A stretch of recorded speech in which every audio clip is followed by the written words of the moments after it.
At the recent International Conference on Men's Issues on the Gold Coast, the question was asked, what can be done to get the public at large to pay attention to the fact that men can be, and often are, victims of domestic violence, a view rarely heard amidst the mainstream narrative that women are only ever victims, not perpetrators? Well, one answer that came back is that while statistics are great, you have to make emotional arguments, and emotional arguments often involve using anecdotes. And as much as I abhor the use of anecdotes, I have to admit they can be persuasive. In Australia, the anecdotal experience of Rosie Batty, whose husband killed their son allegedly to get back at her, is trotted out time and time again, as though this proves that domestic violence is an epidemic, that it's pervasive across society, touching all communities, that it's representative of the inherent violent tendencies of all males. Now, of course, none of those conclusions follow from the anecdote of Rosie Batty. But what sticks in people's minds is the anecdote. Violent father kills son, not the statistics showing that biological mothers are more likely to kill their kids. And of course, it's helped along by the domestic violence industrial complex with the compliance of the mainstream media that unquestionably pushes their narrative. Now, on Monday, an article from Corinne Barraclough was posted on Mark Latham's Outsiders titled "Greedy Feminists Clutching DV Funding Are Ruining Men's Lives." In this article, Barraclough describes the experience of Phil Hunt, who appeared on A Current Affair in August 2015, discussing his experience as a victim of domestic violence. Now, not only did he experience the, in my opinion, expected backlash from feminists trying to silence him, the police totally dismissed his claims, and he was unable to find any support because he was male. A year ago, Hunt filed a complaint against the Department of Health and Human Services for unfair treatment, citing sexual discrimination. The response from the Victorian Government Solicitor's Office was to dismiss the claim as misconceived. And why? Well, because the government doesn't actually offer any services to men, so how can they be discriminatory in their provision of services to you when those services don't exist in the first place? Anyway, the point of this story is that it is an anecdote, but unlike the Rosie Batty story, it's representative of the experience of males when asking for support as victims of domestic violence. And that's what makes it a useful anecdote. It's generalisable and borne out by the data. The generalisations drawn from Rosie Batty's experiences are not.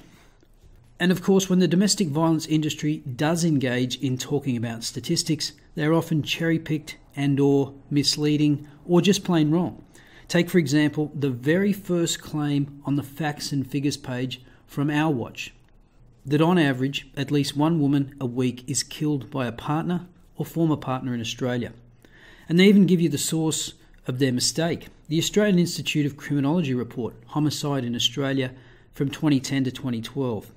And here we have Table 10, type of homicide by sex of victim. You can see that over the 2-year period 2010 to 2012, there were 121 female victims of domestic homicide. That's about one female victim every 6 days. But domestic homicide includes siblicide, parricide, and filicide, and an other category. Intimate partner homicide, which is defined elsewhere in the report as where the victim and offender share a current or former intimate relationship, including homosexual and extramarital relationships. And that category for females is 83 victims over the 2-year period, which comes out to one every 9 days. So the Our Watch numbers are just plain incorrect. And of course, although Our Watch doesn't state it, the implication is that the perpetrators are all male. I mean, why else would their number one priority be? Our vision is an Australia where women and their children live free from all forms of violence. Yeah, don't worry about the men. But let's take a step back. Why is there such a focus on domestic violence?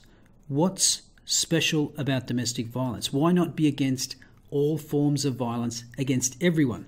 Well, the answer is obvious, because if you focus on all forms of violence, then you'd have to acknowledge that men are more likely to be victims. And that doesn't fit the narrative of women as the oppressed class.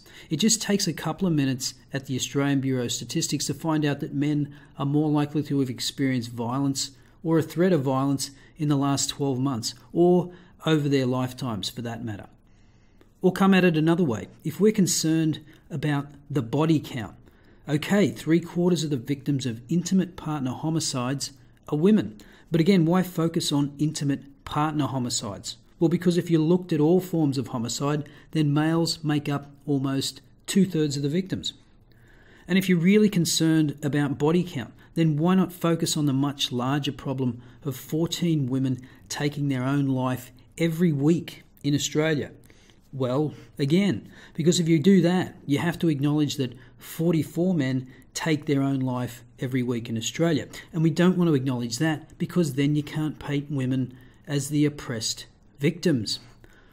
Now, some will say, but when it comes to violence, men are the majority of the perpetrators. And that's true, although somewhat ironically debatable in the realm of domestic violence. But I don't really understand that logic. So if the victim shares the same sex as the perpetrator, does that mean they're less of a victim? If a mother beats her son and daughter equally, is the daughter less of a victim? But anyway, anecdotes are useful if they're representative of a larger problem that is borne out by the data. But before you get sucked in by emotional arguments, and before you get into arguments over cherry-picked statistics, understand that the very topic of domestic violence, as it's presented to the Australian public, is itself a cherry-picked topic. And it's no accident why. Because by focusing on domestic violence, women can be cast as the victims. And just a reminder for $5 patrons, the June live stream will be happening this coming Sunday, the 25th of June. So post your questions over on Patreon. I'll see you next time.